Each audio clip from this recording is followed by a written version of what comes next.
Have you ever thought that after nearly a decade of being abandoned by your family, they'd suddenly come back one day to ask you for $300,000? Have you ever found yourself at a grand birthday party, with all your relatives there, sweet wishes, and a beautiful cake, only to realize, just minutes later, that it was all just a setup for a financial request? I've been in that exact situation. I used to think I no longer mattered to my family, but then they came back. They hugged, congratulated, and told me how proud they were.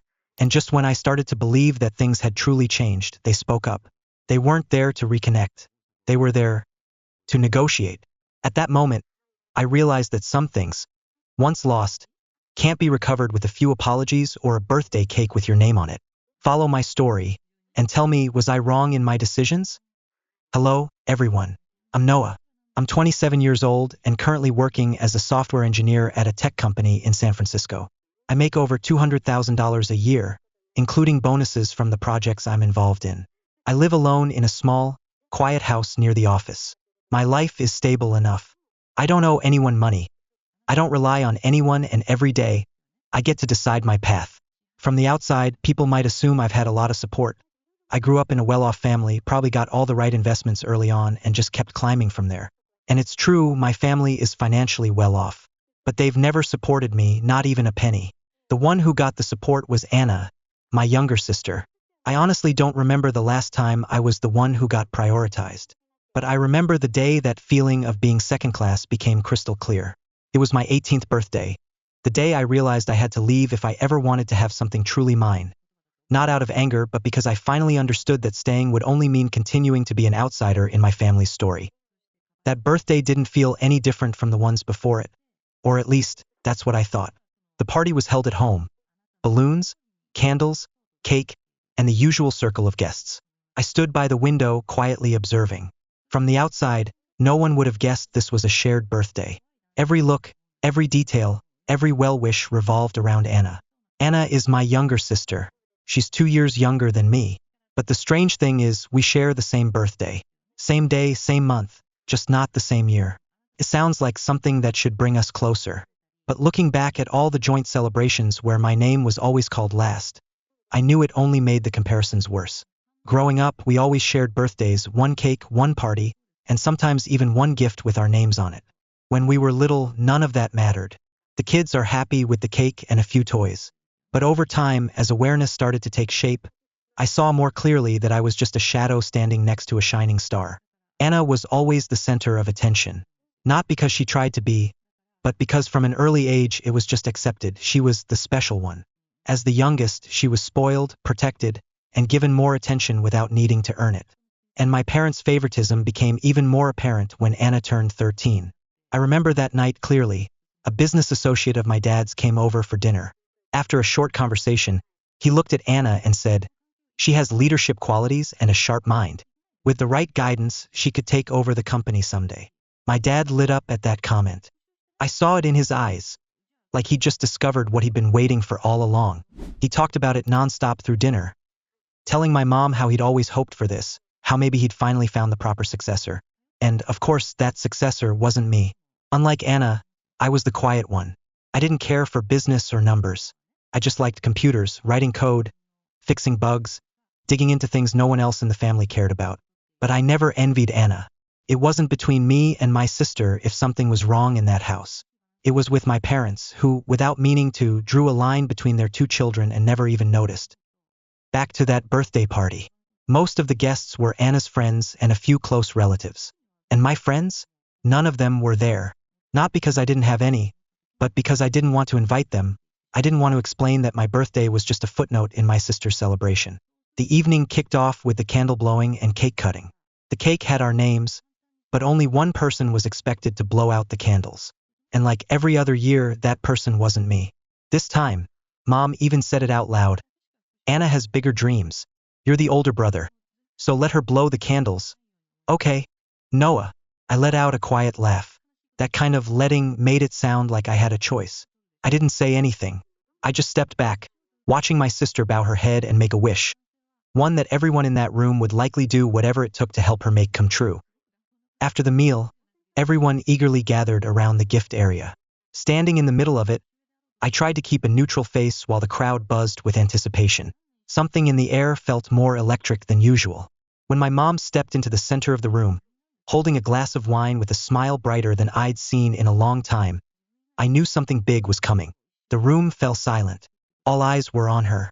Once the crowd settled, her voice rang out, clear, excited. Today, we have a very special gift for Anna. The room immediately stirred. I noticed some of Anna's friends leaning forward, eyes wide with curiosity. Whispers floated from behind me. What is it? Sounds expensive? Right on cue. Dad stepped forward, holding a white envelope trimmed in gold and tied with a red ribbon. He handed it to Mom like it was a royal decree. She took it and turned to Anna, her eyes glowing like she was about to crown a queen. She lowered her voice, drawing out the suspense. Sweetheart, this is a gift we've spent the past month preparing for you. I glanced over at Anna. She clenched her fingers slightly. Her face lit up with excitement and nerves. She reached for the envelope, took a deep breath, and gently untied the ribbon. The entire room seemed to hold its breath. And then, a few seconds later, I heard her whisper, unable to contain the shock. Oh my God! She stared at the card, then looked up, her voice cracking with emotion. Paris? I'm going to Paris. The room erupted. There were gasps, applause, whistles, and a flurry of amazed voices. A trip to Paris? Wow, she's only 16 and already going to France. As the compliments flew around, my mom smiled, gently placing her hand on Anna's back, like grounding her in the moment. Dad stepped in closer, resting a hand on her shoulder and whispering something I couldn't quite hear. Only saw Anna throw her arms around both of them, repeating through happy tears. Thank you so much. I didn't expect this at all. Anna got the gift she'd been dreaming about for so long. And me? I just stood there. No one asked what I thought. No one even turned to check if I was still in the room. It wasn't until Anna clutched the envelope to her chest and turned to pose for photos with Mom that she seemed to remember me. She walked over, holding a small gift box in one hand, her voice barely above a whisper. Noah, here's your gift. I reached out and took it. It was a rectangular box loosely wrapped in pale blue paper. As I held it, the room was still buzzing. Laughter, chatter, all about Anna. I wanted to know what they'd gotten me. I peeled back the wrapping, not rushed, not slow, and there it was, an old laptop. Not broken, not unusable, but secondhand, passed down from someone else. I glanced over at Anna. Still glowing, still wrapped in our parents' arms, still holding that travel voucher like it proved she'd earned every bit of this moment. Right then, I understood. The difference wasn't in the price of the gifts. It was in the intention, in who the gift was prepared for and why. I wasn't angry. It was more like something cold began to rise, quietly spreading through my chest, like my body was pulling inward to protect what was left. Maybe to my parents, that was good enough. A used laptop that still worked, and as they'd said before, all I needed was a tool to type my little codes all day. I tightened my grip around the edge of the box, nodded a half-hearted thanks, and then carried it over to a chair by the wall. And in that moment I knew I had never been part of their plans. That night, the party ran late, and like always, I didn't stick around. After the guests left, I went straight to my room. I didn't say anything to anyone, and honestly, I didn't expect anyone to say anything to me. I didn't sleep that night, not because something unusual happened, but because everything happened exactly the way it always did. So familiar, so predictable, I couldn't find a reason to keep pretending anymore. The moment Anna got that special gift, the way our parents smiled at her, the way the whole room lit up for her, and the way Mom turned to me with that last-minute line like she'd almost forgotten. It all hit me at once. I didn't belong at that party. Maybe I never really belonged at any of our family's parties. I wasn't angry. I was just tired. I'm tired of standing on the sidelines. Tired of pretending I was okay. Tired of trying to understand choices I was never included in. From that moment on, one thought took over everything else. It was time to leave. No drama. No explanations. Just quiet, steady preparation. Enough to make sure that when I finally left, no one would be able to stop me. But to do that, I needed an exit. Something that gave me the right to walk away, without ever looking back. 2 months after the birthday party, I got my college acceptance letter. Computer science. It was the only major I ever wanted. The only path I saw could get me out of this place in a way that made sense, on my terms. After reading the letter, I folded it neatly and walked into my father's office. My heart was steady but heavy. I laid the letter on his desk, looked him in the eye, and tried to keep my voice from shaking. I got in. I want to study this major. He picked up the paper, read it briefly, then set it back down. No congratulations. No sign that he was proud. Not even a flicker of happiness. He leaned back in his chair, crossed his arms, and said calmly, "Tech sounds nice, but it's not stable. Have you considered accounting? It's more practical, easier to find work." At that moment, I could feel everything starting to slip, but I kept going. "I don't want to study accounting. I've spent a long time preparing for this." He shook his head immediately. No hesitation, no second thought. $75,000 for a risky degree isn't worth it. I'm not funding that. When he said that, something inside me dropped. Not hard, not dramatic, just enough to remind me I'd fallen out of their expectations long ago. I stayed calm, but inside, I was already done hoping. I asked one last question, my voice low and steady. "What about the money Grandpa left?" I didn't look away. "I'm not asking for anything extra, just my share of the $250,000. Within seconds, his expression hardened. His eyes turned cold, his words clipped and final. He never said it had to be split evenly. "And I've already decided. It's going to Anna." From that moment on, I didn't say another word. Not because I didn't know what to say, but because I finally understood. In this house, love always comes with conditions, and I'd never once met them. Right after I left my father's office, I knew exactly what I had to do. I didn't say another word. I didn't try to argue. There was no outburst, anger, or dramatic moment. Just a quiet certainty, like the truth, had finally settled so clearly that it no longer needed to be explained. 3 days later, I packed my things. Not much, just a few changes of clothes and the laptop I had bought myself a month earlier with the money I earned from part-time jobs. As for the old laptop they gave me at the birthday party, I left it on the desk. No wrapping, no box, just a single sticky note on top with one line.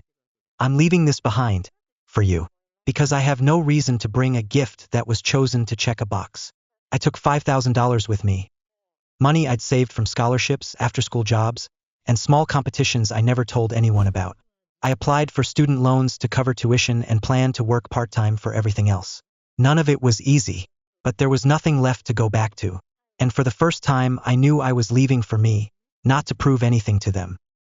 I started my first year in complete silence from my family. No one asked if I was doing okay. No one messaged to say they were thinking of me. It was as if I had never walked out their door. As if I'd never said I was leaving.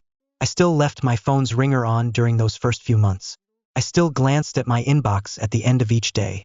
But week after week, nothing came. And slowly, I realized, this wasn't a momentary lapse or forgetfulness. They hadn't lost touch. They had chosen not to stay in touch.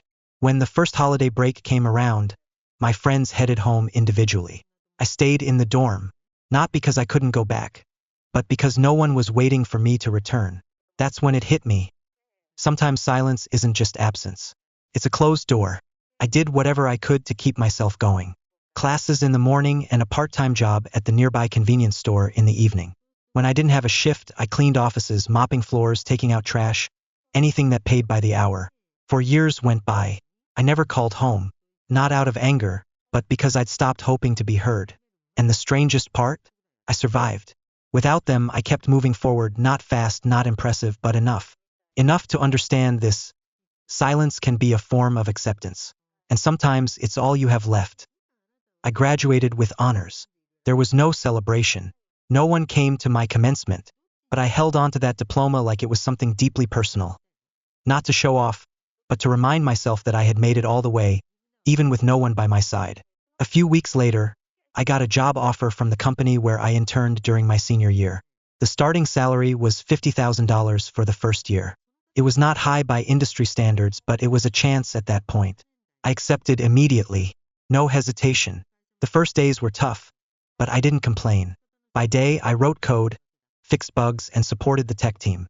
By night, I freelanced, optimizing systems for small businesses, building websites, processing data, whatever I could do from my laptop. Some nights, I worked until 3 a.m., catching only a few hours of sleep before heading back into the office. But I knew exactly what I was working for. Every payday I spent very little. No parties, shopping sprees, not a dime wasted on anything unnecessary. Every dollar I saved went toward the student loans that had followed me for 4 years. And then, precisely 2 years after graduation, I made my final loan payment. No one knew.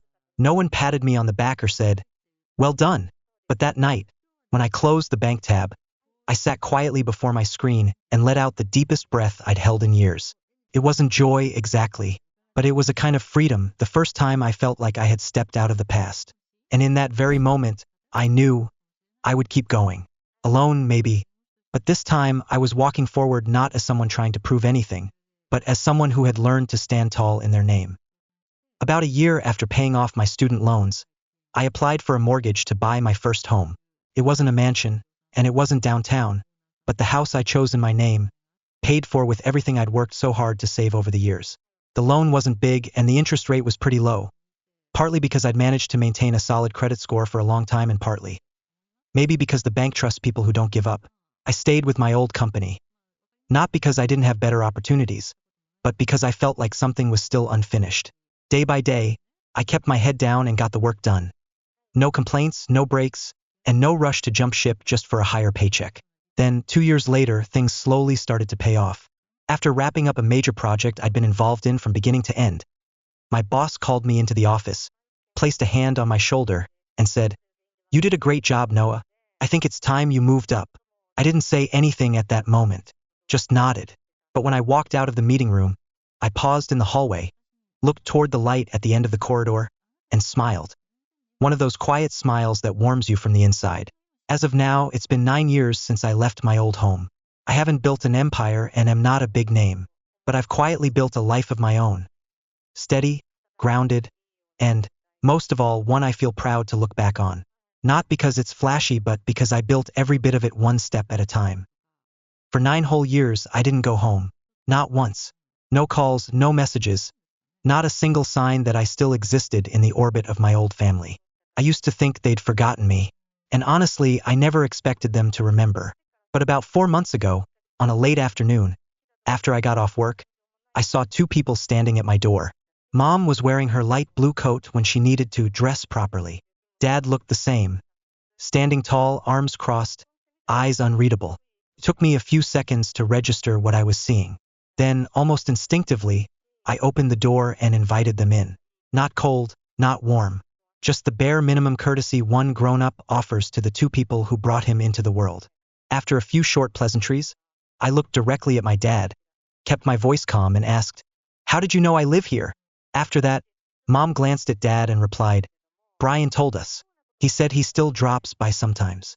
I gave a slight nod. Brian's my cousin. Of everyone I cut off, he was the only one who kept that thread going. He'd stop by now and then, sometimes just for a cup of coffee before heading out. I never held it against him. Maybe he thought I needed a way back. Perhaps he believed that, eventually, everyone needs a family to come home to. While I was still lost in that thought, Mom spoke up first. She lowered her head a little, and her voice softened. "I'm sorry for everything." I didn't say anything. I just looked at her. Not because I was angry, just because I wasn't sure if what I heard had come from a place I never thought could say it. A few minutes later, they stood up. Dad turned to me, his voice low but gentler than the last time I heard it. "You've come this far. That's something. Just keep living well. Okay?" I nodded, walked them to the door, and stood there until their car disappeared at the end of the street. At that moment, I thought, maybe they had changed. And maybe, this time, I'm not the only one trying. In the days following that reunion, Mom started calling more often. Sometimes, she'd ask if I was eating well or overworking myself. Other times, she'd ramble about family stuff, old acquaintances, little things. I always picked up, always answered, but kept my distance inside. I wasn't cold, but I wasn't exactly warm either. Every conversation ended the same way, with a brief, polite thank you from me. About a month after that visit, Mom called on a Saturday night. Her voice was calm, but every word felt carefully chosen. After the usual check-in about work and health, she got straight to the point. "Your birthday's next week. Your father and I invited the relatives over. We want to throw a proper party. Everyone will be there. And I want you to be there too. As soon as she said it, I leaned back in my chair, thinking quickly about what she'd just asked. It wasn't a suggestion, it was a serious invitation. After a few seconds, I replied, "I'll come." There are no explanations, no added words. That's how we ended the call. That night, after I put the phone down, I sat there in the dark for a long time. I didn't know what I was hoping for from that party. But I did know, if walking away had once taken everything I had, coming back would take just as much. 1 week later, I went back for my birthday party. It had been 10 years since I walked into that house as someone people were waiting for. No more side eyes or awkward pats on the shoulder for the quiet one.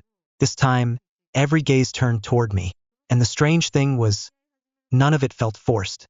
More relatives showed up than I remembered. I thought I wouldn't even recognize some, but when they called my name and pulled me into a tight hug, I realized that distance only grows if both sides let it. "Well, Noah, you've grown up, huh? Heard you're doing big things now." Uncle Fred laughed, still as loud as ever. "The kids keep talking about that software your company made. It's pretty impressive." A distant cousin chimed in.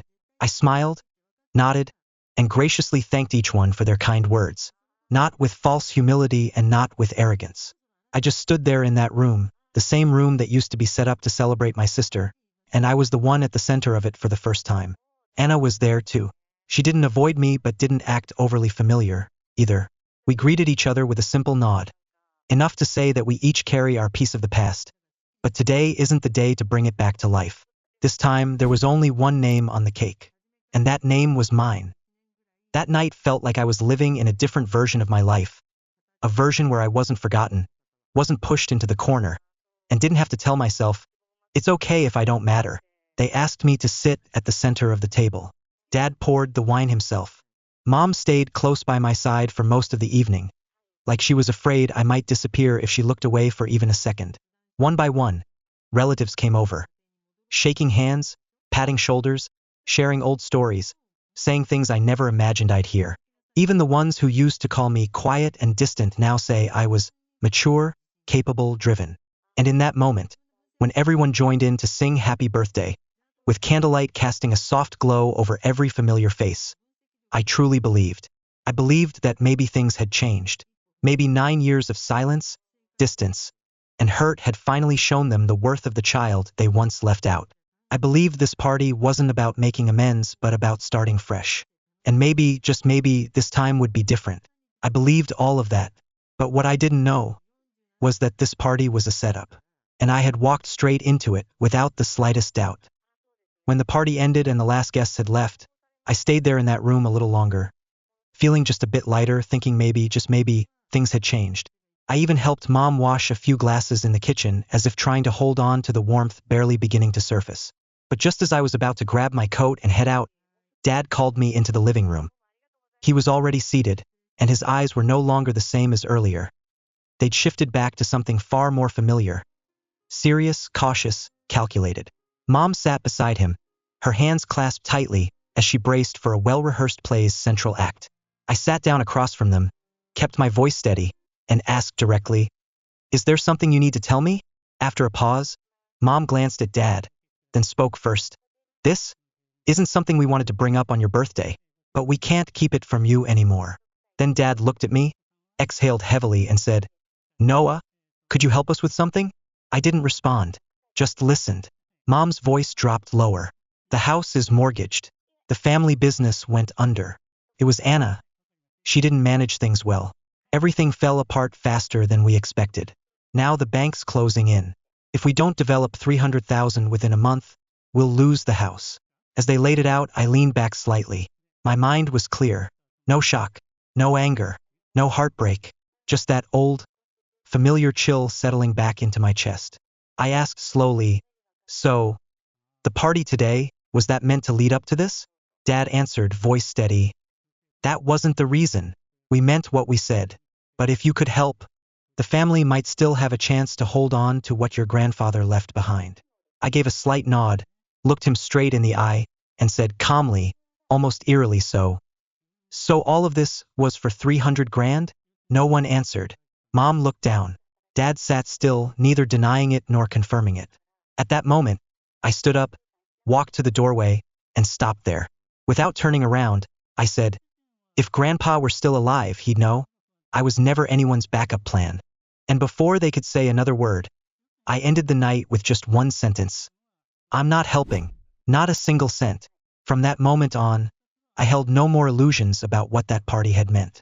It was never about me. It was just a more sophisticated way of asking for money. And this time, they picked the perfect moment but chose the wrong person. 2 days after the party, they came back. There was no warning or call, just standing at my door like nothing had happened that night. I let them in, polite, composed. We sat at the table like before, but no one tried to ease the tension with small talk this time. The three of us just sat there, wrapped in a thick silence that even the clock ticking felt heavy. 10 minutes passed. No one spoke. And finally, I broke the silence. I leaned forward, placed both hands on the table and said, my voice steady and direct, if you need the money badly, sell the house to me. Market price. We can sign the papers tomorrow. I'll transfer the funds immediately. At that moment, Dad's face hardened. He looked at me like I had just said something more offensive than my refusal the other night, like I'd insulted whatever pride he still had left. Seconds later, he shot up from his chair and slammed his hand on the table. Who do you think you are? You want to buy the house your grandfather left behind? Then he shouted, eyes blazing. Having you was the biggest mistake of my life. I didn't respond right away. I just looked at him, calmly, steadily, not a flicker of hesitation. Then I stood up slowly and spoke, my voice low and clear, like it was a line I'd been carrying with me for years. If I had the choice, I'd pick a father who knew how to love and be fair, not someone who handed down my inheritance to someone else. After that, no one could stay standing in that room, not because we were tired, but because the truth had finally been spoken, and none of us had the strength left to deny it. A week after that day, I came home from work and found Mom standing at my door. She didn't have a purse with her. She didn't try to smile like before. Her eyes were steady but slightly lowered, just enough for me to know. This time, she wasn't here to apologize. She was here to make a request. I opened the door, didn't invite her in. We stood there on the porch, separated only by the threshold. She took a breath, and though her voice wasn't loud, every word landed clearly. Your father and I agree to sell the house, but there's one condition. We want to stay. I looked at her for a long time, not because I needed time to process what she said, but because I was trying to hold myself in place, not let my heart slip back to all those earlier moments, all those times I stayed and they turned away. I wasn't angry. I didn't raise my voice. I just tilted my head slightly, kept my eyes on hers, and quietly replied, it's too late, Mom. And with that, I closed the door. Not hard, but firm enough that no one could mistake it for one that might open again. And now, after everything, if you asked me whether I still believe in family, my answer would be yes. I still believe that family is one of the most precious things a person can have. But I've also learned something else. Not everyone with the title of family has the right to hurt you and assume that love alone will somehow heal it all. There are things that, once lost, can't be brought back with a few apologies or a hastily thrown party. Once fractured too many times, trust loses its original shape. There's nothing left to piece back together. I don't resent them. I've moved past that part. But I'm not going back. And I think you don't have to go back either, just because someone says they've changed. Forgiveness doesn't mean stepping backward. It doesn't mean letting things repeat. Sometimes, forgiveness is just quietly walking away, to preserve the last bit of gratitude you still have for what once was but no longer is. And if you find yourself in a story like mine, remember this: walking away isn't selfish. Sometimes, it's the bravest thing you can do to protect what's still good in you. And before I end this story, I want to ask you, those of you who've stayed with me, listening to the final moment, was I wrong for choosing to walk away from a family I once fought so hard to hold on to? Was I wrong for refusing to save a house full of memories simply because I knew I was never truly protected in it? Was I wrong for forgiving in silence but never turning back? Share your thoughts in the comments below. I genuinely want to hear your thoughts. And if this story touched something in you, don't forget to hit subscribe, like, and share. Because somewhere out there, someone else is carrying the same weight. And they deserve to be heard, understood, and know that they're not alone. Thank you, and I'll see you in the following story.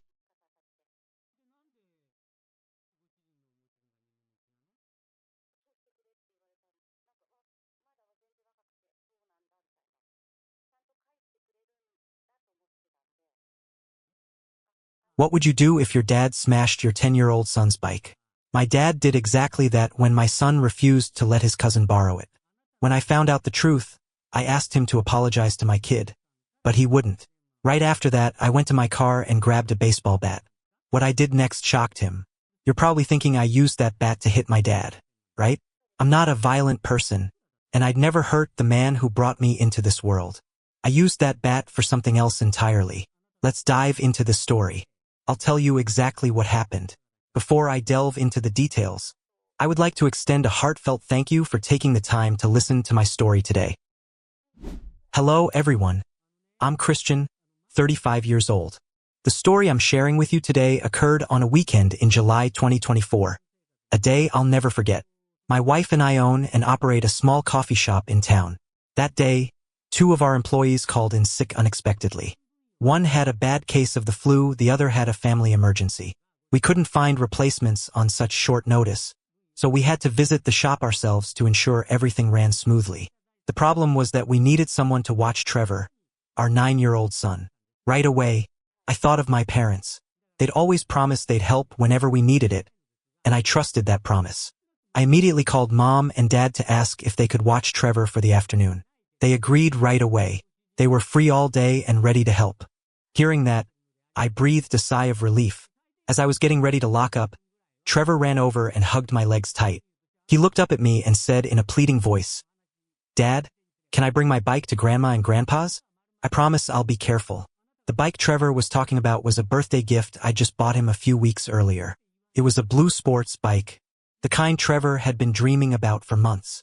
I still remember when he got that bike on his birthday. Trevor was so happy he cried.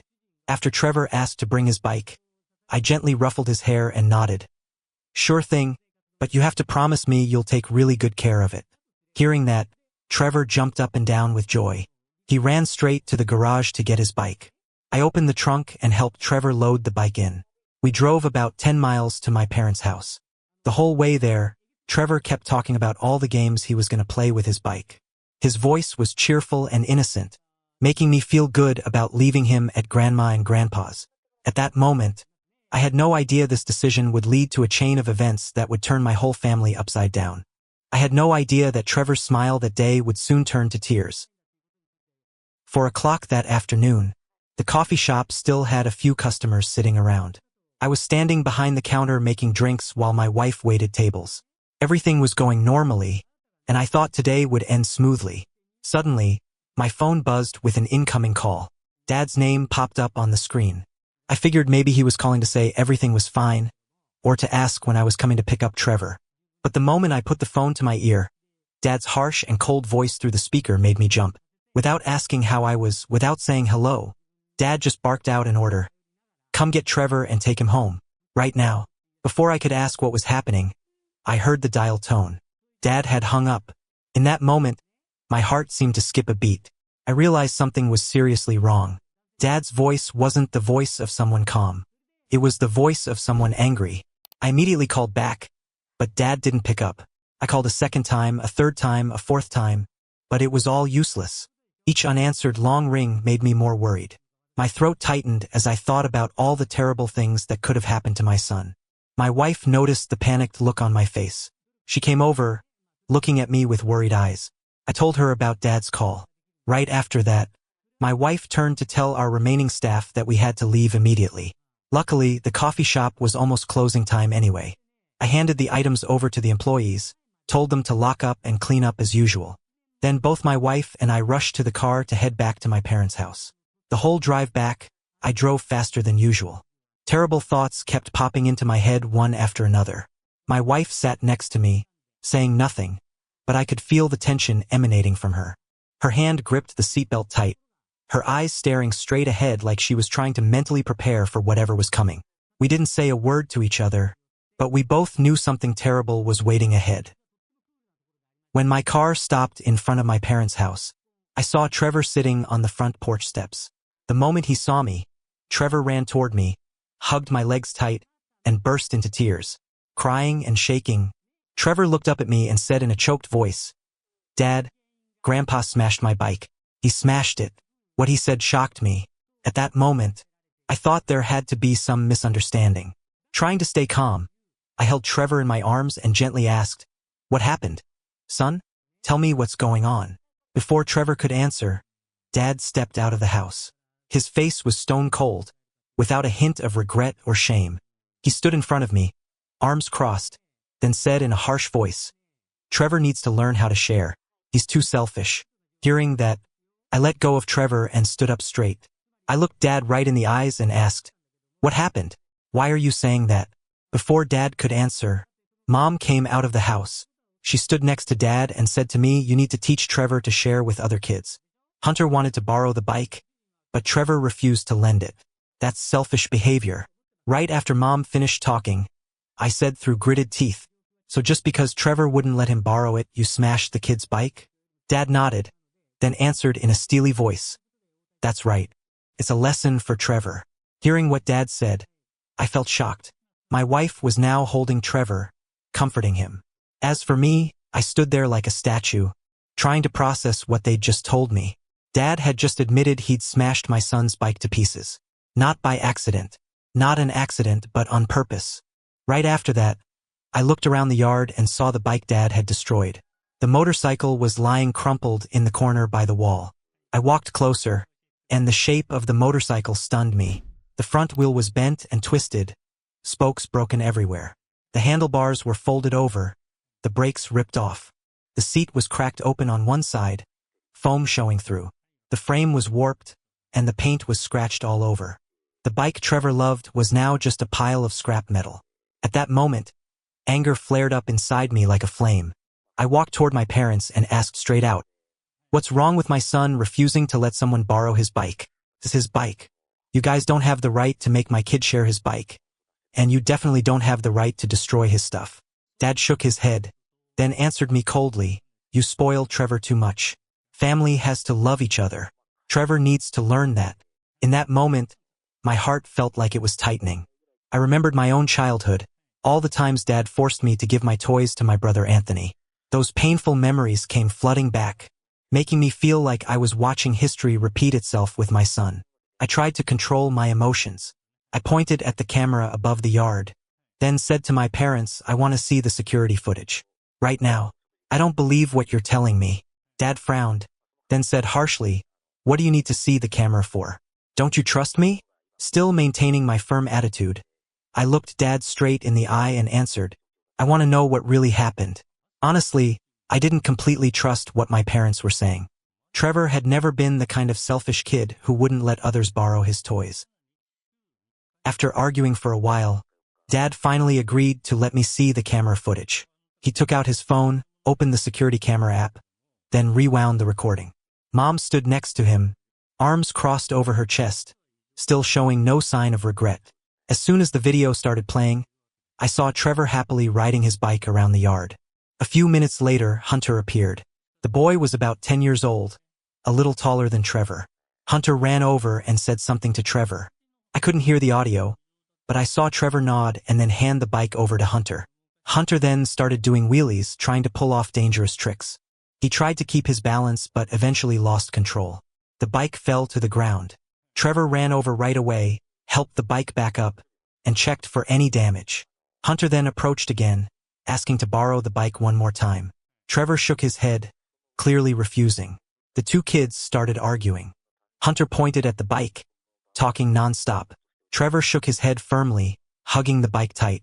About a minute later, while the two kids were still arguing, Dad appeared in the frame. He walked out into the yard, looking at the two children. Hunter immediately turned to Dad, saying something. I could guess he was telling him that Trevor wouldn't share the bike.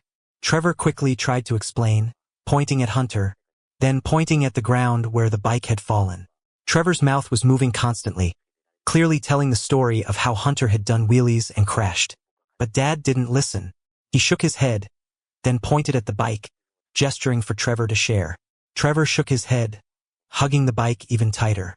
Dad then lost his patience. He stepped closer, bent down, then used both hands to lift the bike high. Trevor quickly let go, looking up at Grandpa in fear. And then Dad slammed the bike down hard onto the yard. Once, twice, 3 times. Each time he slammed it down, the bike broke more. The wheels bent. The handlebars snapped. The seat cracked open. Trevor burst into tears in the video. My son tried to run back over, but Mom had appeared, holding Trevor back. Hunter stood watching, not showing any shame or regret. He even turned away, abandoning Trevor, who was crying. When the video ended, I couldn't find words. I felt like a heavy stone was pressing down on my chest. I saw my son crying until he was exhausted, saw his birthday gift smashed to pieces, and saw Dad do all of that without hesitation. After watching the whole video, I turned to look at my parents, my voice shaking as I asked, "Did you see that? Trevor did let Hunter borrow the bike. My son wasn't selfish at all. Hunter was the one riding recklessly, but you punished Trevor." Instead of admitting his mistake, Dad still kept his stubborn attitude. He looked at me, then answered coldly, "Either way, family has to love each other. Trevor needs to learn how to share and forgive." Hearing that, I felt like there was an invisible wall separating me from my parents. I looked Dad straight in the eyes, then said in a firm voice, "So why didn't you use words instead of actions? Why did you destroy a 9-year-old stuff? Did you see how scared my son was? Did you see him crying?" Hearing my questions, Mom jumped in, trying to defend her husband. She said to me, "We're teaching Trevor about family love. Don't you understand?" In that moment, I realized I'd lost something precious that I could never get back. Not the bike, but my trust in my own parents. After watching the video and hearing what my parents said, I was exhausted. I didn't want to make this bigger than it already was. After thinking it through, I looked my parents straight in the eyes and said in a steely voice, "I want you, Mom, and Hunter to apologize to Trevor. Right now. If you do that, I'll let this whole thing go." As soon as I finished talking, Dad frowned and said harshly, "Apologize? Why should I apologize?" I tried to control the anger that was rising, then answered, "Because you were wrong. The camera caught everything. Hunter's the one who should be punished, not Trevor." Hearing that, Dad shook his head and said to me firmly, "Trevor needs to learn how to share and forgive. That's a more important lesson than some bike." I looked at Dad, then asked, "What lesson?" "A lesson about destroying a 9-year-old's property when he didn't do anything wrong?" Before Dad could answer, Mom jumped in and said to me, "Don't talk to your father like that. We're trying to teach Trevor about family love." Right after Mom spoke, I turned to look at her and asked, "Family love? You call smashing a 10-year-old's bike family love?" Mom didn't answer, just looked away. At that point, I took a deep breath, then turned back to look at my parents and said, "Last chance. Will Dad, Mom, and Hunter apologize to Trevor or not?" Dad looked at me with cold eyes, then answered in a steely voice, "No, I don't have anything to apologize for." The moment I heard those words, my heart felt like it was being squeezed. In that instant, I realized I was standing in front of an unbreakable wall. After my parents refused to apologize to my son, I realized they would never admit they were wrong, and that was something I couldn't accept. I turned to look at my wife, then said to her decisively, "Stay here with Trevor. I'll be right back." My wife nodded. She held Trevor tight in her arms, comforting him. As for me, I walked outside, opened my trunk, and pulled out the baseball bat I always keep in my car for protection. When I walked back into the yard carrying the bat, my parents were standing on the porch. They looked at me with surprised faces, not understanding what I was about to do next. I didn't say anything. I just walked straight to Dad's Toyota Camry, parked in the yard. The moment I raised the bat high, Dad yelled, "What are you doing?" But I didn't answer, nor did I stop either. I swung the bat down, smashing hard into the windshield. The sound of breaking glass rang out in the quiet space. I hit it a few more times until the entire windshield was utterly shattered. Dad ran out, trying to grab the bat from my hands, but I pushed him away, then turned to look at him with cold eyes and said, "You broke my son's bike. I'll break your car. We're even." Dad's face turned red with anger. He pointed at me and yelled, "What are you doing? Are you crazy? I'm calling the cops." I looked Dad straight in the eyes, not afraid at all, then answered in a voice so calm it was cold, "Go ahead. But you destroyed a 9-year-old's bike. I think the cops will punish you harder than they'll punish me." Seeing Dad and me arguing, Mom ran out, trying to break it up. She said to me, "Stop it, don't do this anymore. We can sit down and talk." I turned to look at Mom, then shook my head and answered, "There's nothing left to talk about. You guys had a chance to apologize to Trevor. but you refused. So this is the consequence. After saying that, I walked toward my wife and Trevor. I held my son in my arms, then looked straight at my parents and declared, "From now on, stay away from my son. You're toxic grandparents. I don't want Trevor to go through what I went through." My parents looked at me with shocked eyes. Maybe they never expected the day would come when I'd dare to stand up to them. I was no longer the son who always gave in and put up with things. For my son, I was ready to do whatever it took to protect him. Walking out of my parents' house, I felt something profound inside changing, like spring silently awakening new life. It was the feeling of freedom, the feeling of protecting my child from people who could hurt him. After I declared I was cutting ties with my parents, I turned around and walked toward my wife and son. My wife was still holding Trevor, comforting him. She looked at me with worried eyes but didn't say anything. I hugged both of them, then whispered, "Let's go home." Trevor nodded. He didn't say anything, just hugged me tight. We walked out of the yard and got in the car. As the car was leaving my parents' house, the air inside felt thick and suffocating. Trevor sat in the back seat, silently looking out the window. He wasn't crying anymore, but I could see his cheeks were still wet with tears. My wife sat next to me, staring straight ahead, not saying a word. I drove in silence, trying to focus on the road, but my mind kept spinning with everything that had just happened. I just smashed Dad's car windshield. I just cut ties with my family. I just done something I never thought I'd be capable of doing. My hands gripped the steering wheel tightly. I felt my body shaking, not from fear, but because the anger still hadn't cooled down. The image of the smashed bike, the image of Trevor crying his heart out, the image of Dad standing there with that cold face showing no regret, it all kept repeating in my head. About 10 minutes later, my wife turned to look at me, then said gently, "I support you. You did the right thing." The moment I heard my wife say that, my heart felt a little lighter, but the thoughts kept circling in my head. I hesitated for a moment, then asked my wife. I thought about calling the cops, but in the end, I didn't do it. "Do you think I was wrong?" My wife turned to look at me, then asked back, "Why didn't you call them?" I sighed, trying to find the words to explain. After a moment, I answered, "I wanted to call them. When I saw the bike smashed like that, I immediately thought about calling the police. But then I thought, if I called the cops, this whole thing would go public. Mom and Dad would have to be embarrassed in front of the neighbors, in front of their friends." I paused a bit, looking straight ahead at the road, then continued, "So I decided to teach them a lesson a different way. Dad smashed Trevor's bike, and I smashed Dad's car to give him a lesson. That way, at least the family's reputation stays protected. Mom and Dad don't have to be embarrassed by the neighbors." Right after I finished talking, my wife squeezed my hand tighter and answered, "I understand. I think you did the right thing. You protected Trevor while still saving face for Mom and Dad." Hearing my wife's supportive words, my heart felt much lighter. I knew my wife understood me.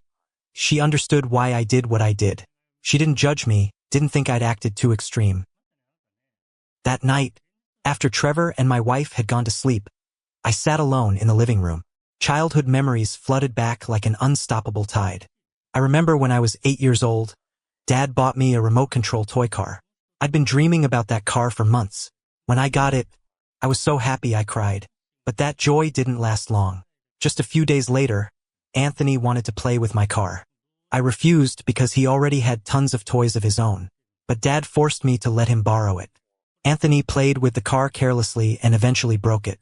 When I cried and complained to Dad, he didn't blame Anthony at all. Instead, Dad told me I needed to learn how to share and love my brother. I still remember when I kept crying and wouldn't stay quiet. Dad grabbed the broken toy car. He took it to the backyard, then used a hammer to smash it completely.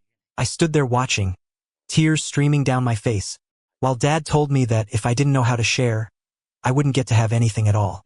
From then on, whenever Anthony wanted to borrow my toys, I gave them to him right away. I was scared Dad would smash more of my toys if I didn't let him borrow them. I was scared of having to witness again the sight of things I loved being destroyed right before me. I remembered another time when I was 10 years old. Dad had bought me a new jacket for winter. I really loved that jacket.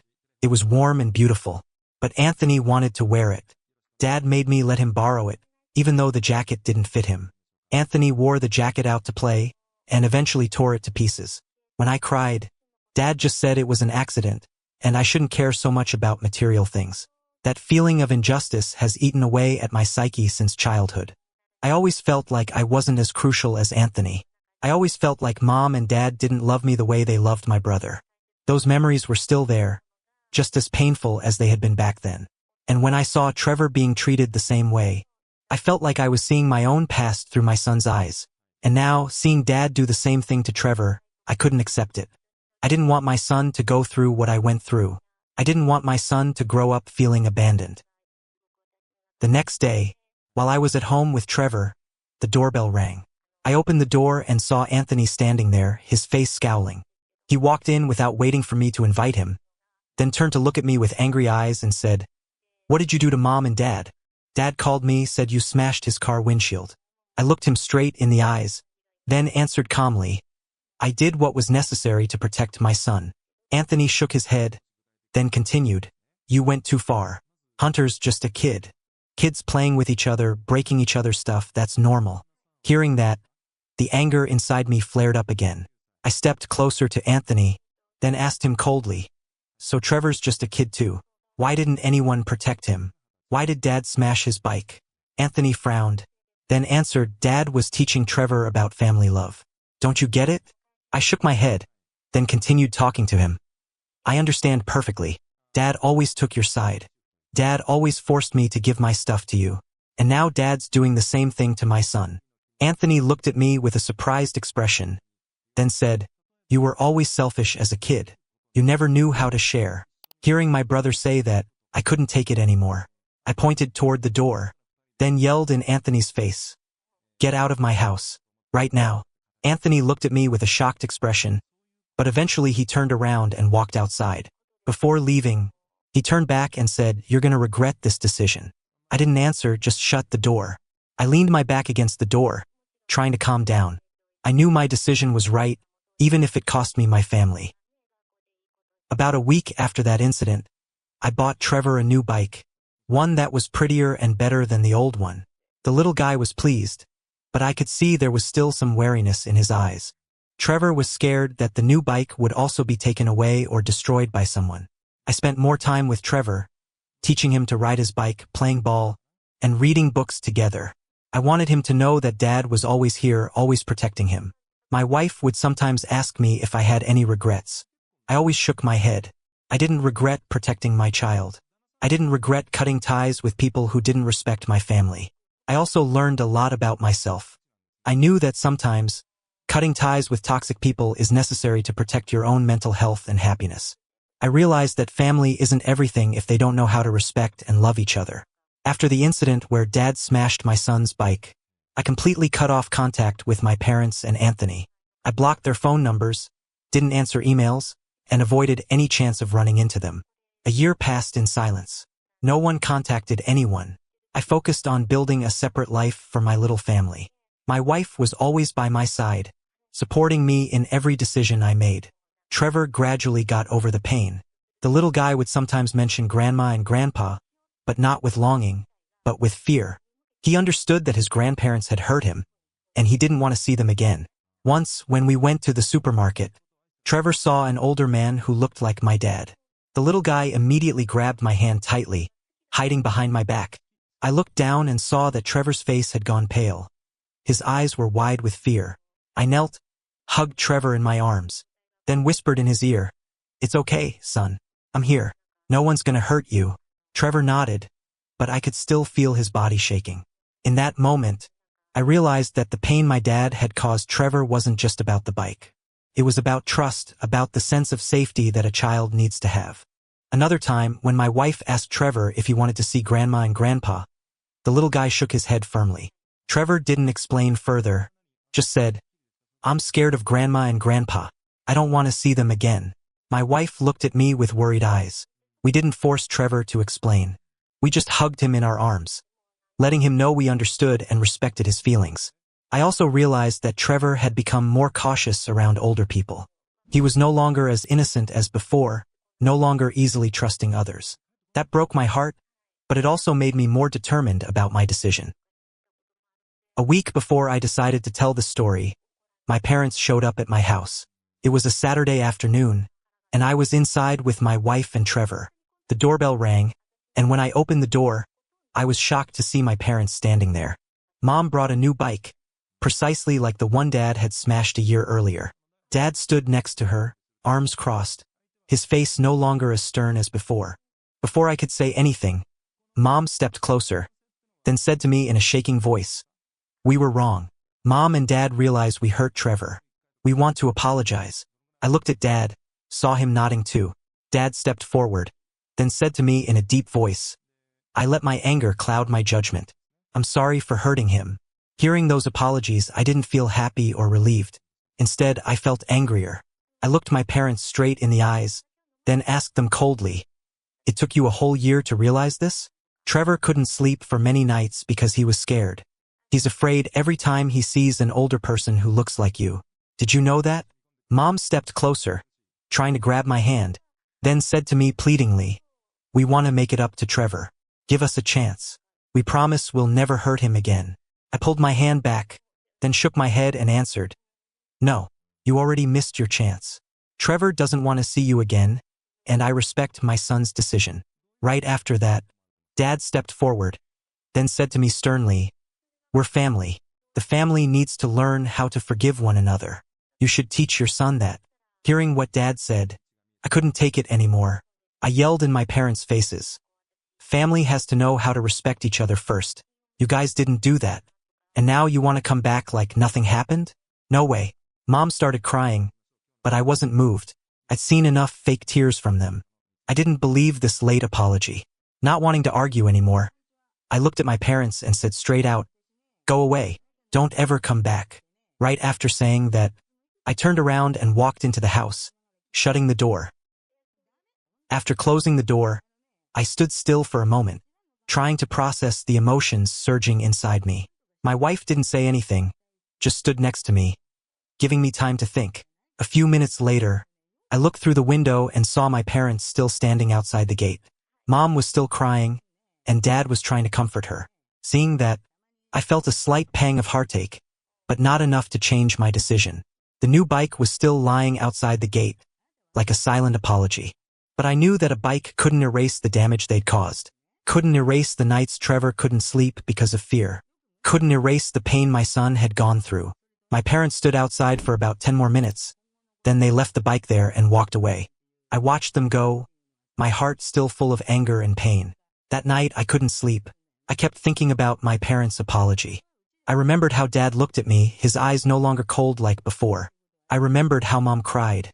Her tears seemed genuine, but I still couldn't forgive them. The next morning, I decided to ask Trevor's opinion about my parents coming back. I didn't want to settle without consulting my son. After breakfast, I sat down next to Trevor, then gently asked him, "Son, Grandma and Grandpa came to the house yesterday. They want to apologize and see you again. Do you want to see them?" The moment he heard that question, Trevor's face went pale. He shook his head firmly, then said to me in a trembling voice, "I'm scared of Grandma and Grandpa. I don't want to see them again." I hugged Trevor in my arms, then whispered in his ear, "I understand. You don't have to see them if you don't want to." Trevor nodded, then hugged me tight. He didn't explain further, but I could feel the fear in his body. He still hadn't gotten over the pain Dad had caused. After asking Trevor's opinion, I still couldn't shake the thought of my decision. Later, I shared my story on an online forum, hoping to get advice from outsiders. And just like I thought, the reactions were very different. Some people commented that I should be the peacemaker. They wrote things like, "Your parents already apologized, you should give them a chance. Kids will forget, but if you cut ties, Trevor will grow up without grandparents." Another person wrote, "Family is everything. You shouldn't let a small incident like this destroy family relationships." Yet another person commented, "Your parents realized their mistake. They spent a year reflecting and decided to come back and apologize. That's a big step forward. You should treasure that." Those comments made me rethink everything. The biggest question in my head was, should I be the peacemaker? Or should I listen to Trevor's opinion? If I become the peacemaker, I'd have to convince Trevor that his grandparents have changed, that they deserve forgiveness. But doing that would mean I'm ignoring my son's feelings, teaching him that his feelings aren't as important as family peace. On the other hand, if I listen to Trevor's opinion, I'd have to accept completely cutting ties with my parents. That would mean Trevor would grow up without grandparents. However, before making my final decision, I would still like to hear from people who have read this story. What do you think? Should I be the peacemaker?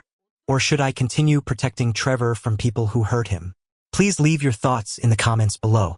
I hope to receive sincere and objective advice from you, because this isn't just my decision, it's Trevor's future. I want to ensure I'm doing the right thing for my son. That's the end of my story. And if this story touched your emotions, don't forget to subscribe to the channel so you won't miss other real-life stories. My story ends here. Thank you for following this long story. See you in the following stories.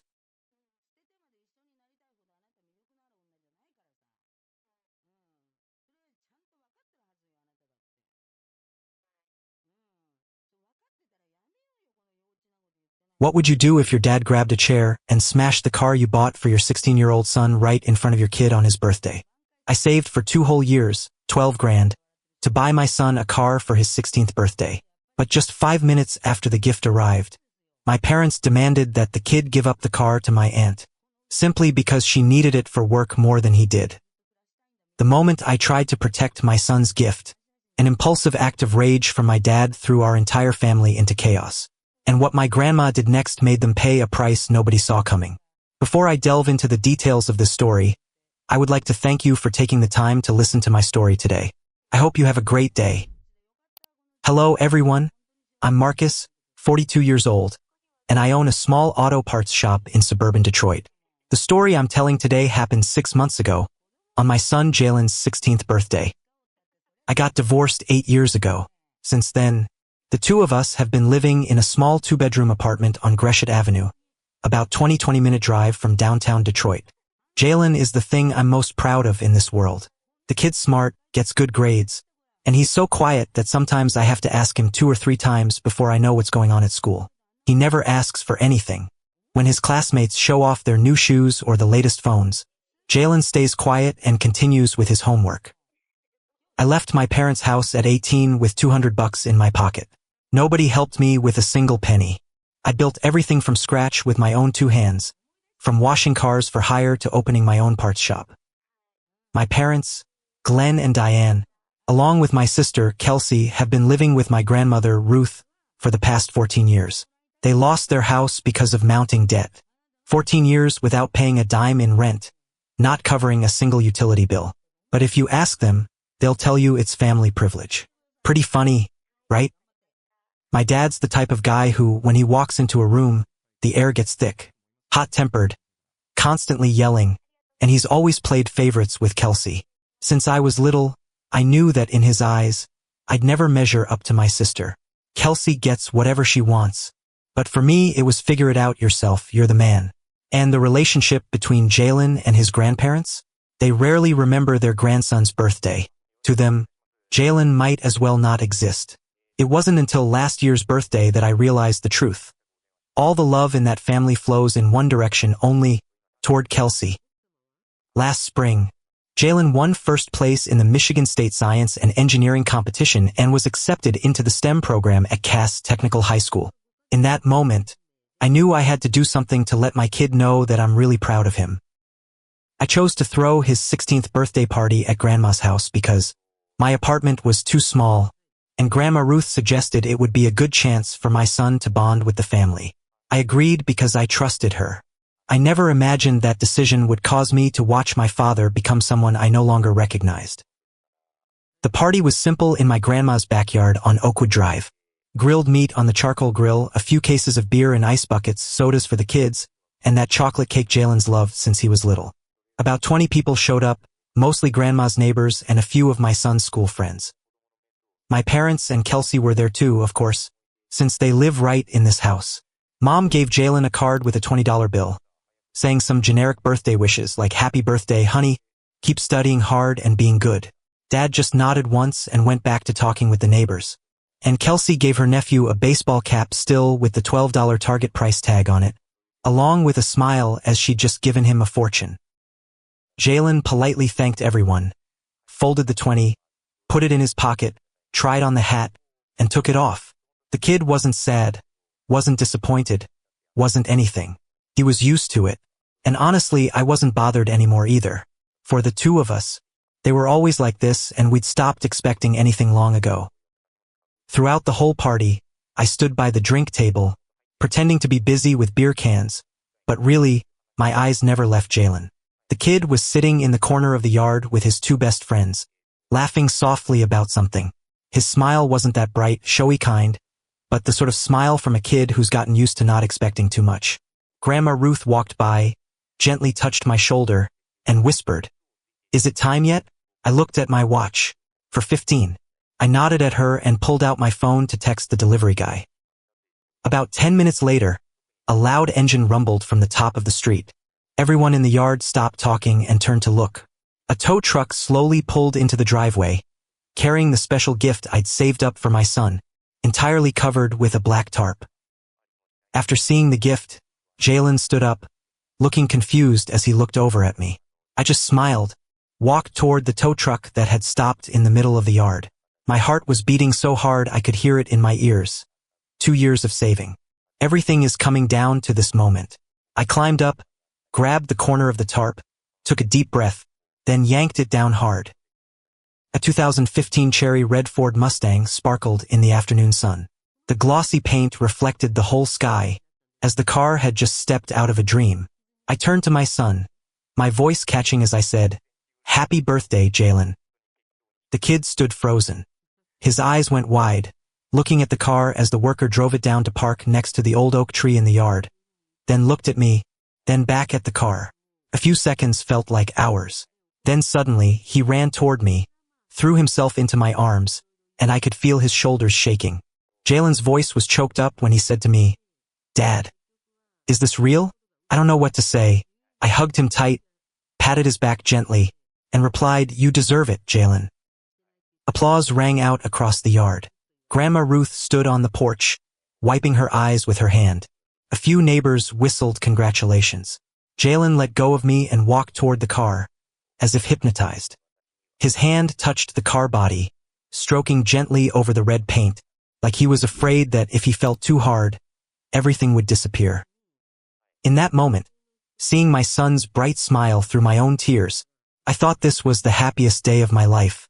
Everything was worth it just for that smile. I didn't know that just 5 minutes later, that smile would be shattered. Literally. The applause hadn't even stopped when my mom cut in. She stepped forward, hands on her hips, looked at the red Mustang, then looked at me with eyes as if I just committed some terrible crime. Her voice was sour as vinegar when she said, "Marcus, you've got all this money to buy the kid a car, but you don't think about your sister?" I stood frozen for a few seconds, not because I was surprised, but because I couldn't believe she chose this exact moment to say that. Right in front of Jalen. Right in front of 20 guests. Jalen was still standing next to the car. I watched the smile on my son's face slowly fade away, like a candle being blown out. Before I could respond, my dad stepped up next to Mom, like two soldiers lining up, ready to attack. He looked at the car, then at me, then shook his head with that familiar contempt I'd seen for 40 years of my life. His voice was low and heavy when he spoke. "Your mother's right. Jalen's only 16. What does he know about driving? Kelsey is 24, and she has to take the bus to work every day. She needs this car more."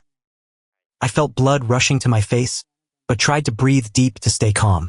I looked straight into Dad's eyes and said each word clearly. "This is money I earned. This is a gift I bought for my son. It has nothing to do with Kelsey." My mom immediately raised her voice, as I just said something incredibly offensive. "You always only think about that boy. Kelsey struggled for 4 years at community college to get her degree. Now she's working for pennies, taking the bus like a second-class citizen. You're his brother, and you don't know how to help your sister." I almost laughed. Kelsey struggled for 4 years, graduated with a degree she's never used, and now she's waitressing at a bar 3 blocks away. Meanwhile, I work 60 hours a week raising my son alone, and somehow I'm the selfish one. Their words kept pouring out nonstop, like vultures tearing apart prey. They didn't see Jalen. They didn't care that the kid was standing right there, hearing every word, witnessing every moment. In that instant, I looked over at Jalen, and my son took a step back. I could see the change on his face clearly, from happy to confused to hurt. His eyes looked from Grandpa to Grandma, then to me, like he was trying to understand what was happening. But my family still wouldn't stop. Dad took another step toward me, pointing his finger straight at his son's face like he was scolding a bad kid. He shouted, "You're selfish. When you have money, you share it with family. Who do you think you are?" His words were like the last straw. I shot back, my voice cold as ice. "Share? You and Mom have lived off Grandma for 14 years without paying a dime in rent. Kelsey's 24 and still freeloading, still letting Grandma pay the utility bills. And you're standing here calling me selfish?" Dad's face turned bright red. He was about to say something, but before he could open his mouth, a small voice spoke up from behind me. Jalen looked at his grandparents, his voice shaky but clear when he said, "Grandpa, Grandma, today's my birthday." My mom whipped around, looked at her grandson with ice-cold eyes, like Jalen was a fly that had just buzzed past her face. She dropped a line like a slap right to the kid's face. "Be quiet. The adults are talking." I watched Jalen flinch as he'd actually been slapped. The kid went silent, eyes looking down at the ground, shoulders shrinking. He didn't cry, didn't argue. He just took another step backward, like he wanted to disappear from this place. Around us, the guests started whispering. I heard someone murmur, "Oh my God." On his birthday, a neighbor tugged his wife's hand, signaling they should leave. The air in the yard was thick enough to choke on. Grandma Ruth sat quietly on her plastic chair in the corner of the porch, watching everything. She didn't say anything, but I could see her eyes looking at her son with something that wasn't disappointment, but deeper than that, like she was waiting for something. The tense silence stretched for a few seconds. I thought everything would stop there. I thought my parents had said enough, and we could continue the party in awkward silence. I was wrong. Kelsey, who'd been standing silently watching like a cat stalking prey, suddenly spoke up. She looked at the Mustang, then looked at me with a cold smile and said, "Marcus, if you're really a good brother, you'll let me borrow this car. Just borrowing, that's all." As soon as the words left her mouth, Kelsey acted in a way that made everything spiral out of control. Kelsey didn't say another word. She turned around and walked straight toward the Mustang parked next to the oak tree. That's when I realized my mistake.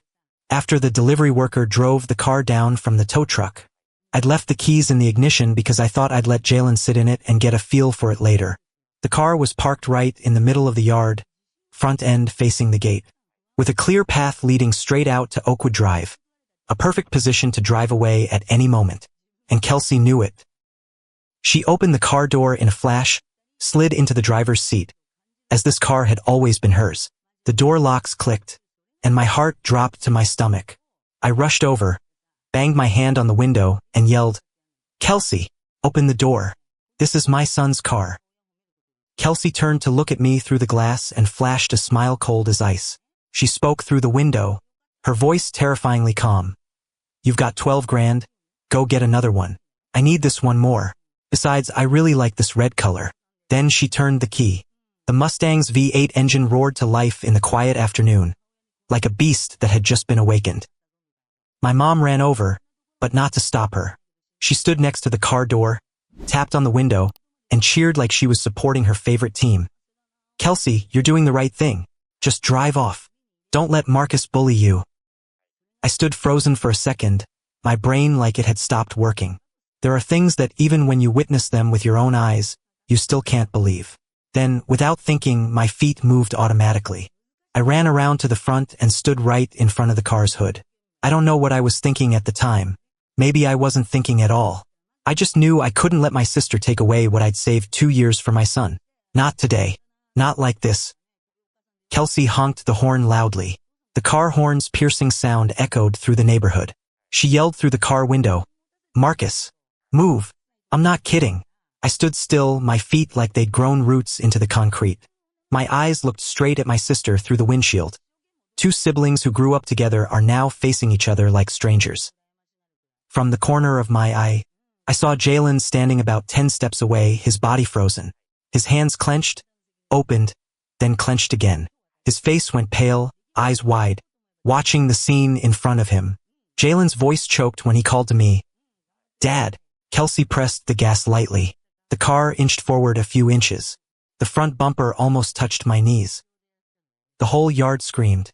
Mr. Thompson, the neighbor who lived 3 houses down, ran over and yelled, "Lady, stop right now.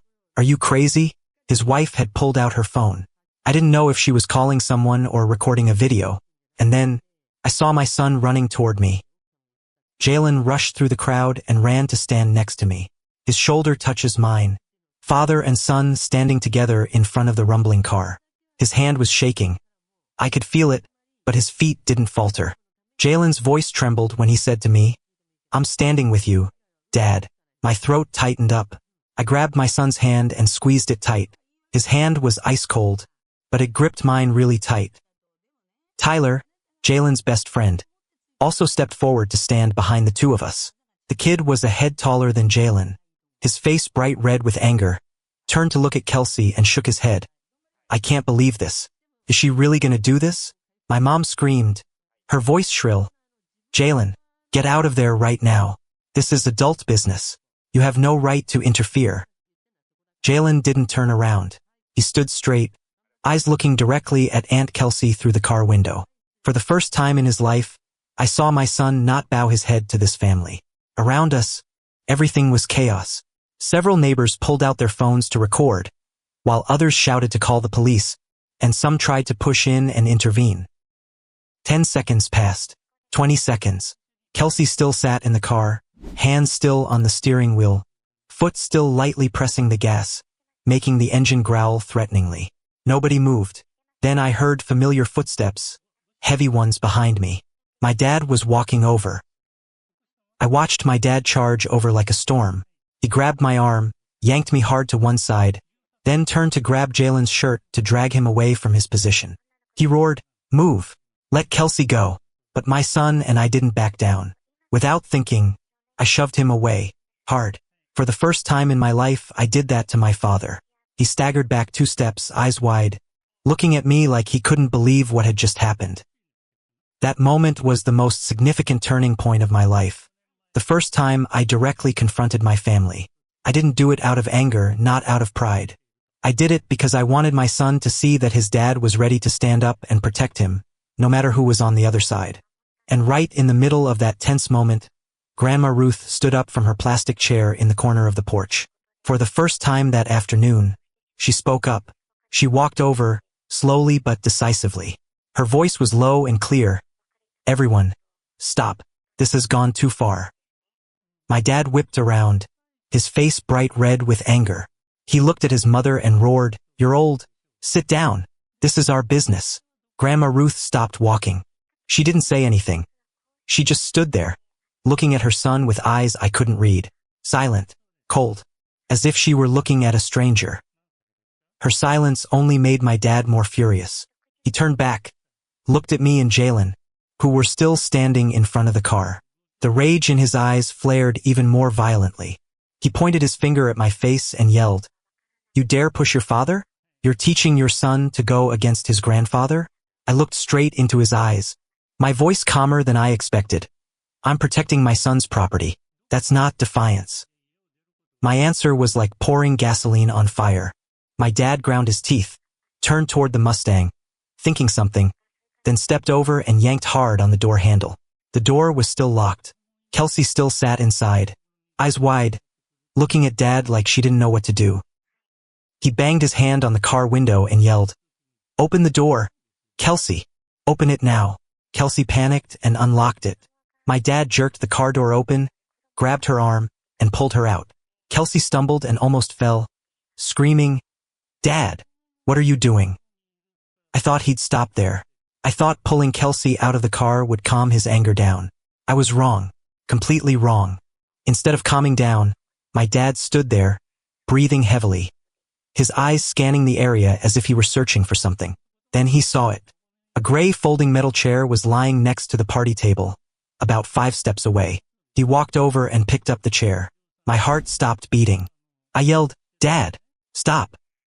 My dad didn't answer, didn't look at me, didn't look at anyone. He raised the chair high and slammed it straight into the Mustang's windshield. The sound of breaking glass rang out in the afternoon, piercing and cold. Jalen screamed and stepped back. I rushed over to hug my son, pulling him into my arms and shielding him from the cold. But my dad wasn't done. He raised the chair a second time and smashed it into the side window. A third time, he slammed it down on the hood. The sound of metal hitting metal rang out deafeningly. I let go of Jalen and rushed to try to grab Dad's hands, but he shoved me down onto the ground. My knees hit the concrete, sharp pain shooting through. When I looked up, my dad had hit it 2 more times. The red Mustang I'd saved for 2 years was now unrecognizable. The windshield cracked completely, the side window shattered, and the hood was dented deeply with marks from the metal chair legs. Finally, my dad threw the chair to the ground. The sound of metal hitting concrete rang out like a period at the end of a sentence. He stood there, chest heaving, sweat streaming down his face. Then he turned to look at me with victorious eyes, flashed a cold smile, and said, "No more car. Let's see what you can do to me." The whole yard went dead silent. The guests stood frozen, their jaws dropped, unable to believe what they'd just witnessed. I turned to look at Jalen. My son stood there, eyes looking at the destroyed car, then at his grandfather, then down at the ground. His shoulders shook, but I knew it wasn't from fear. It was something breaking apart inside. Faith in family, in the people who shared the same blood. Everything was crumbling into pieces. While everyone else still stood stunned, Grandma Ruth remained in her spot, looking at her son without blinking, like she couldn't believe the truth before her eyes. Glenn stood in the middle of the yard, the smile still on his lips like he'd just won a battle. Looking at that man in that moment, childhood memories suddenly came flooding back in my mind, like an old and painful film reel.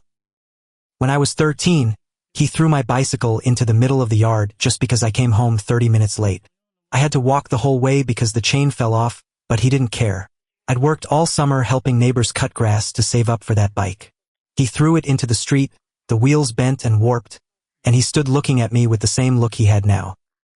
When I was 17, he smashed the first flip phone I'd saved up my part-time job money to buy, just because Kelsey was only 7 at the time, crying and demanding that she get one too, and I wouldn't give in. And now he stood there with the same attitude. My dad always believed he could do anything in this family without anyone daring to fight back. He was the man of the house, and in his mind, that meant he had the right to destroy whatever he wanted. But this time he was wrong. Police sirens wailed from a distance, then grew louder. That piercing sound cut through the tense atmosphere in the yard. Right then, Grandma Ruth spoke, her voice strangely calm. "Finally. I've been waiting forever." My dad whipped around to look at Grandma, and his face went pale in an instant. He looked at the phone in her hand, then looked toward the street where blue and red lights were flashing closer. It turned out that while Jalen and I were standing in front of the car, she'd quietly called the police. It turned out her silence wasn't because she was weak or scared. She remained silent, letting the law take its course. My dad rushed toward her, his voice roaring. "What did you do? This is family business." Grandma Ruth put her phone in her pocket, looked straight into her son's eyes with terrifying calm. She said, each word clear, "You just told me I'm old and to sit down and be quiet. Fine. Now watch what I can do." The police car stopped right in front of the gate. 2 officers got out, their eyes quickly scanning the scene in the yard. But my dad wasn't panicked at all. He walked straight toward the 2 officers, his face switching to that fake friendly look I'd seen him use 100 times. He raised his hands, his voice full of confidence. "Hey, there's a misunderstanding here. Nothing serious is going on." The salt and pepper-haired officer looked around the yard, his eyes stopping at the beat-up Mustang. He asked, "Who called 911? My grandma stepped forward, her voice calm. "I did. This man just used a chair to smash that car." My dad laughed loudly, waving his hand as if to brush off a joke. He pointed toward Jalen and me, his voice smooth. "Listen, my son and his kid blocked the front of the car, wouldn't let my daughter drive away. I was trying to resolve a family matter. My mother's old. She doesn't understand what's happening." The officer looked at my dad, then looked at the car. He walked over and carefully observed everything. He turned back and asked, "You resolve family matters by damaging other people's cars?" My dad still tried to stay calm, replied, "This car is a gift within the family. My son bought it for his kid, but basically it belongs to the whole house." I stepped forward, pulled out my wallet, and handed the officer the car registration. I said, "The car's registered to my son, Jalen Webb, 16 years old. I bought it and registered it in his name as a birthday gift. Today's his birthday." The officer looked at the paperwork, then at Jalen standing trembling next to me, and finally at my dad. His expression completely changed. In that moment, my dad started losing his cool. He raised his voice. "Hey, this is internal family business. You people have no right to interfere." The salt and pepper-haired officer shook his head. "Sir, destroying other people's property is against the law, whether it's family or not, especially when it's property belonging to a minor." My mom rushed over, tears streaming down her face, her voice shrill. "My husband was just angry for a moment. Please have mercy." But Grandma Ruth cut in, her voice cold as ice. "He hit the car 5 times. I counted. Every time was deliberate." The second officer had walked around the yard, taking pictures of the car, the metal chair still lying on the ground, and the scattered glass fragments. He nodded to his partner. Now my dad started really panicking. He turned to Grandma, his voice suddenly switching to pleading. "Mom, tell them. Say you were mistaken. Please." Grandma Ruth looked at her son. Her eyes didn't blink. "I worked 32 years at the shipyard, faced off with 500 big tough men. I never begged anyone for anything. Don't you go begging me either." The salt and pepper-haired officer stepped forward, pulling out handcuffs. His voice rang out steadily. "Glenn Webb, you're under arrest for willful destruction of property. You have the right to remain silent. Anything you say can and will be used against you in a court of law." The sound of handcuffs clicking shut rang out in the yard. The sound of metal hitting metal, cold and final. My dad was led to the police car, his face white as a sheet, his eyes still looking back at Grandma with disbelief. My mom cried and ran after them all the way to the gate. Kelsey stood frozen in the middle of the yard, her face empty. Grandma Ruth turned to Jalen and me, her voice softening. "Go home. I'll call you later." The guests left one by one in silence. Tyler walked by and gently patted Jalen's shoulder, without saying a word. His eyes looked at his friend with understanding. That night, my dad was held at the police station on Michigan Avenue, and I sat in the living room of our small apartment, watching my son sit motionless on the couch. Jalen didn't cry. He didn't say a single word the whole way home. He just sat in my old pickup truck, eyes staring into space, like some part inside him had shut off. And I knew that was scarier than tears, because for the first time in his life, my son truly understood what his grandfather thought of him. And that truth hurt more than any broken glass. After that day, with all the clear evidence, my dad had no way to deny it. During the 2 weeks waiting for court, every time I looked at Jalen sitting silently by the window, my heart clenched. The kid still went to school, still did his homework, still ate properly. But something in his eyes had changed. I never imagined that the moment I thought would make my son the happiest would become the memory that hurt him the most. However, perhaps some things can't be salvaged. Tuesday morning, 2 weeks after the birthday, I stood in the Wayne County courtroom. My dad was charged with willful destruction of property, with damages over $1,000, which is a felony that could carry up to 5 years in prison. His lawyer attempted to secure leniency, arguing that this was a family conflict and that he had lost control in a moment of anger. But the judge wasn't buying that story. Glenn Webb received 18 months of probation, was required to perform 200 hours of community service, and was ordered to pay full damages for the car. When the judge read the sentence, my dad turned to look at me. His eyes were full of resentment, like I was the one at fault, like I was the one who'd hurt him. Not a bit of remorse, not a bit of shame. My grandma didn't come to court. She'd said what needed to be told to the police, and for her, that was enough. But I had no idea that the house my family had been staying in for nearly 15 years was no longer theirs. Grandma had given them 30 days to move out. No matter how much my parents begged, cried, or blamed others, she wouldn't change her decision. I wasn't there to witness it, but I could imagine what it must have been like. With my parents' meager pension and Kelsey's bar waitressing job, they'd struggle to find new housing. But that wasn't my problem anymore. As for me, during the months after, I tried to talk more with my son. And Jalen, he was always like that, understanding in a way that broke my heart. One afternoon, father and son were sitting on the couch, eating pizza, when he suddenly turned to look at me. His voice was calm as he said, "Dad, when I grow up, I'll make my own money to buy a car. Don't think about that day anymore." I looked at my son, my throat tightening. Before I could say anything, Jalen continued, his eyes still looking at the cooling slice of pizza. "I don't need a car. I need you to be healthy." He didn't mention his grandparents or Aunt Kelsey. He only talked about great-grandma, asked about her health, reminded her to eat well, and called her at least once every week. Maybe to Jalen, Grandma Ruth was the only person in this extended family who truly loved him. 3 months after the trial, Grandma Ruth called me to meet her. When I walked into the empty house, she was sitting at the kitchen table. In front of her was a piece of paper pushed toward me. It was a deposit receipt for a 2024 red Ford Mustang. I looked at the paper, then at her, not understanding what was happening. She said to me, "I sold the house for $165,000.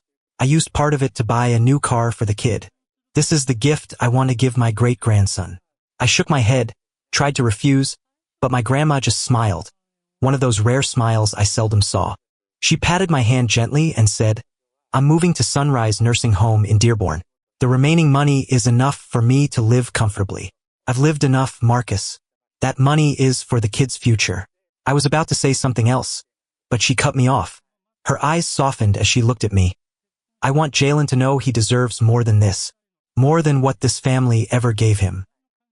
When I brought Jalen to see her and showed him the receipt, for the first time in 3 months, I saw my son's eyes well up with tears. He hugged his great-grandma tight, his voice choking. "Grandma, I don't know what to say." Grandma Ruth patted my son's back gently, whispered just loud enough for me to hear, "You don't need to say anything. You need to live well. That's all I need." And my parents and Kelsey? They moved to a 1-bedroom apartment in Brightmoor, one of Detroit's most run-down neighborhoods. They called Grandma a crazy old woman, said she was senile, and said Marcus was manipulating her. They don't know what she did for Jalen, and I'll never tell them. And today, 6 months after that fateful day, my son and I have returned to our everyday lives. I still work at the parts shop, and Jalen continues to attend school, participating in science and engineering competitions. The kid's on track to get his driver's license to drive the red Mustang parked in our apartment complex's garage. I don't know what the kid thinks every time he looks at that car, but maybe it's the most precious gift of his life. In the letter he wrote to great-grandma, the kid wrote that he would use the car very carefully, take it with him on his future journey, and make her proud. As for my grandma, after moving to the Sunrise Nursing Home, she has had a more comfortable life. Maybe she was sad to leave the house she'd been attached to her whole life, but that strong woman proved to the entire family that love doesn't need to tolerate injustice. We visit her every week not because of the gift, but because she's the only family my son and I have left. None of us mentions my parents or Kelsey anymore, and there'll be people we won't see again, because we know some wounds don't need to heal through forgiveness. That's the end of my story. Before I close, I want to leave you with this. Money can buy many things, but it can't buy respect. And family, sometimes it's not the people who share your blood, but the people who are willing to stand up and protect you. Do you think I was wrong to let the police arrest my father? And if you were Jalen, would you forgive them to keep the word family? Please feel free to leave a comment to share your thoughts. If you enjoyed this story, don't forget to subscribe to the channel and hit the notification bell so you don't miss the following stories. Thanks for listening. I look forward to seeing you next time.